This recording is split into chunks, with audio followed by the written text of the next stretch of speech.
കളിയുടെ 96-ാം മിനിറ്റ് എല്ലാവരും ആവേശത്തിലാണ്.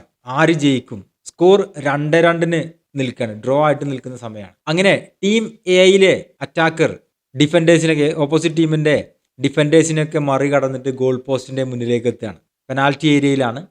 ഗോൾ പോസ്റ്റ് ഫ്രീ ആണ്, കാലിയാണ്.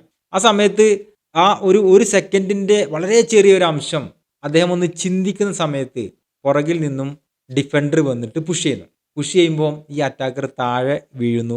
താഴെ വീഴുന്ന സമയത്ത് അദ്ദേഹത്തിൻ്റെ കൈ ബോളിൽ കൊള്ളുകയും ചെയ്യുന്നു. എന്നാൽ പെട്ടെന്ന് തന്നെ ഈ ബാലൻസ് എല്ലാം വീണ്ടെടുത്തിട്ട് അദ്ദേഹം ബോൾ പോസ്റ്റിലേക്ക് അടിക്കുകയും ചെയ്യുന്നു, സ്കോർ ചെയ്യുന്നു. ഈ സമയത്ത് എന്തായിരിക്കും കറക്റ്റ് ഡിസിഷൻ? നിങ്ങൾക്കൊന്ന് കമൻറ്റ് ചെയ്യാൻ പറ്റുമോ താഴെ? നിങ്ങൾ എന്താണ് ഇങ്ങനെ ഒരു സിറ്റുവേഷനിൽ നിങ്ങൾക്ക് മനസ്സിലായില്ലെങ്കിൽ ഒന്നുകൂടി റിവൈൻഡ് എടുത്തിട്ട് നിങ്ങളൊന്നുകൂടി കാണുക. നിങ്ങളുടെ ഒരു അഭിപ്രായം എന്താണ്? ഈ ഒരു സിറ്റുവേഷനിൽ എന്തായിരിക്കണം റെഫറിയുടെ ഡിസിഷൻ എന്ന് നിങ്ങളൊന്ന് കമൻറ്റ് ചെയ്യുക. എന്നെ സംബന്ധിച്ചിടത്തോളം ഞാൻ പെട്ടെന്ന് എൻ്റെ മനസ്സിലേക്ക് വന്നത് ഇതൊരു അഡ്വാൻറ്റേജ് ആണല്ലോ, പുഷ് ചെയ്തുകൊണ്ടാണല്ലോ അറ്റാക്കർ താഴെ വീഴാൻ പോയത്. എന്നെ സംബന്ധിച്ചിടത്തോളം ഞാൻ കരുതിയത് റെഫറി ഗോൾ അവാർഡ് ചെയ്യും എന്ന് തന്നെയാണ് ഞാൻ കരുതിയത്. എന്നാൽ യഥാർത്ഥത്തിൽ ഡിസിഷൻ അതല്ല.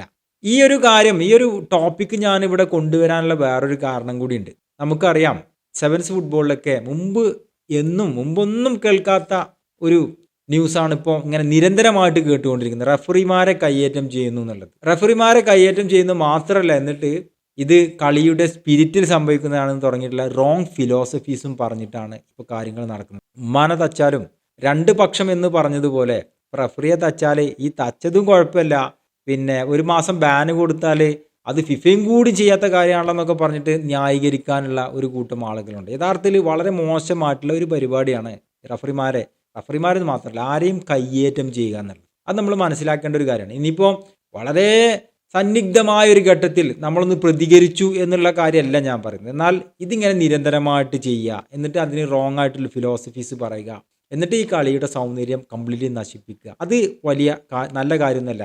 നിങ്ങൾ എന്ത് സന്ദേശമാണ് ഇപ്പോൾ സിനിമയിലൊക്കെ പറയുന്ന ഡയലോഗ് എടുത്ത് പറയുകയാണെങ്കിൽ എന്ത് സന്ദേശമാണ് വളർന്നു വരുന്ന കുട്ടികൾക്ക് ഇത്തരം കാര്യങ്ങളിൽ നിന്ന് കിട്ടുന്നത് എന്ന് ചോദിച്ചാൽ വളരെ മോശം എന്നേ പറയാൻ പറ്റുള്ളൂ. എന്താണ് സ്പോർട്സ് പഠിപ്പിക്കുന്നത്? നമ്മെ ശാന്തമാക്കാനും ആ കാംനെസ് കീപ്പ് ചെയ്യാനൊക്കെ അല്ലേ സ്പോർട്സ് പഠിപ്പിക്കേണ്ടത്. ഞാൻ 2-3 ആഴ്ച മുമ്പ് ഒരു റെസ്ലറെ കണ്ടു. ആ റെസ്ലർ പണ്ടത്തെ കാലത്ത്, എനിക്കറിയില്ല കേട്ടോ യഥാർത്ഥത്തിൽ, അദ്ദേഹം പറഞ്ഞ കഥകളൊക്കെ വെച്ച് നോക്കുമ്പോൾ പഴയ കാലത്ത് നാട്ടിലൊക്കെ അറിയപ്പെടുന്ന ഒരു റെസ്ലറാണ്. റെസ്ലിംഗ് നിങ്ങൾക്ക് അറിയാലോ, വളരെ അഗ്രസീവായിട്ടുള്ളൊരു ഗെയിമാണ്.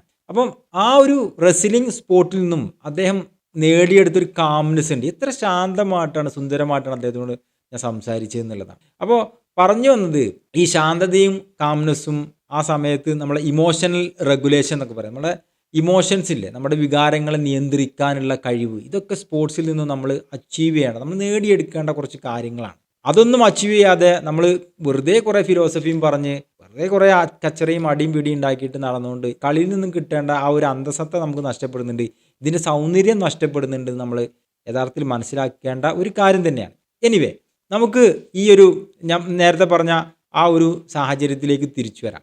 അപ്പോൾ സ്വാഭാവികമായിട്ടും നമ്മൾ കരുതി ഇതൊരു അഡ്വാൻറ്റേജ് സിറ്റുവേഷനാണ്, റെഫറി ഗോൾ അവാർഡ് ചെയ്യുമായിരിക്കും എന്ന് നമ്മൾ കരുതി.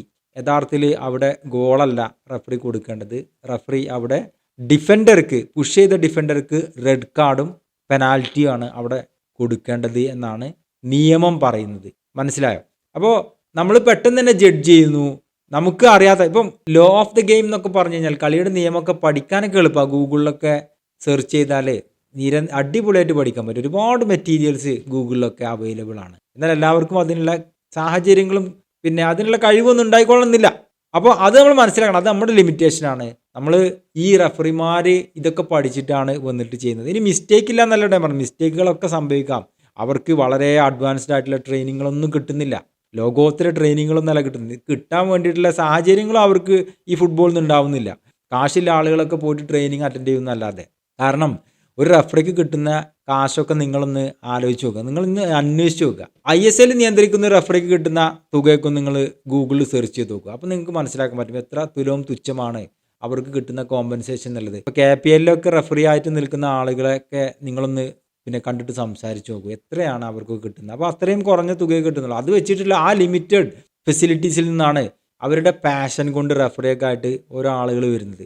ആ റെഫറിമാരെ നമ്മൾ കയ്യേറ്റം ചെയ്ത് അവരുടെ മൊറൽ നഷ്ടപ്പെടുത്തി കഴിഞ്ഞാൽ വലിയ വലിയ പിന്നെ കോട്ടങ്ങളാണ് യഥാർത്ഥത്തിൽ ഫുട്ബോളിന് സംഭവിക്കുക എന്നുള്ളത്, നമ്മളെ ഫുട്ബോൾ സംസ്കാരത്തിന് സംഭവിക്കുക എന്നുള്ളത് പിന്നെ ഒരു സംശയമില്ലാത്ത കാര്യമാണ്.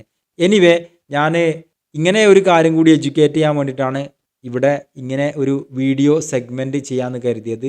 ലോ ഓഫ് ദ ഗെയിം, നമുക്ക് ഫുട്ബോൾ നിയമങ്ങൾ പഠിക്കാം. ഓരോ വീഡിയോകളിൽ നമുക്ക് ഫുട്ബോളിൻ്റെ നിയമങ്ങളെക്കുറിച്ച് പിന്നെ പഠിക്കാം.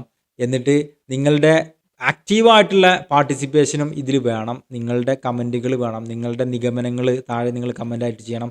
മാത്രമല്ല നിങ്ങൾ ഷെയർ ചെയ്യും വേണം. കൂടുതൽ ആളുകളിലേക്ക് ഇത്തരം കാര്യങ്ങൾ എത്തട്ടെ.